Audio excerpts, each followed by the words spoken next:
My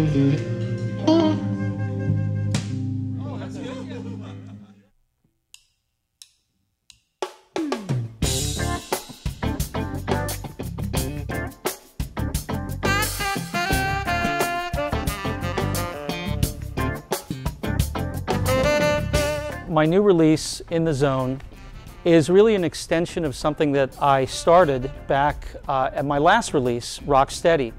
Now in Rocksteady, what I tried to do was draw on my musical influences growing up in the 70s in Los Angeles, which a big part of that influence was R&B music. So Rocksteady represented those R&B influences to me.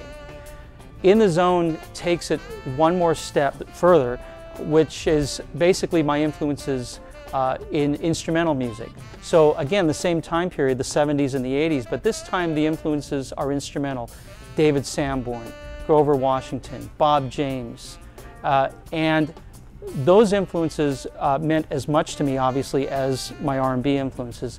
But I felt, you know, it was unfinished business because I needed to pay some kind of a musical tribute to those. So this is sort of the flip side of what I try to do with Rocksteady.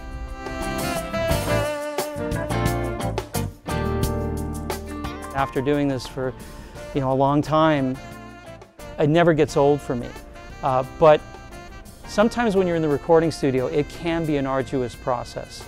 And what I found very interesting on this CD, that because I was sort of bringing back those feelings that I had, you know, as an 18-year-old wanting to be an instrumental artist, that feeling of joy came into the studio, that inspiration that I got from those artists. And again, I felt like it was something that I needed to do.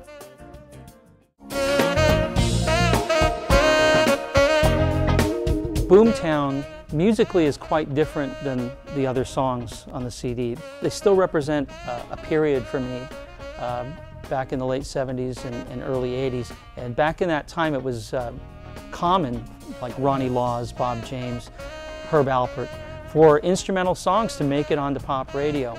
And it was a really, what I thought about those songs was a beautiful combination of taking sort of jazz influences, R&B influences, and putting sort of a pop finish on the song.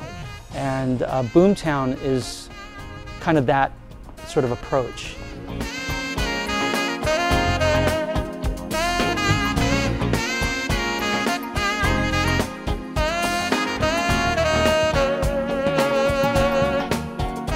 First started as a solo artist, it was all about, you know, trying to prove something, you know, and feeling this almost an angst to want to get out there and pummel the audience, and just, you know, it was a very kind of visceral thing.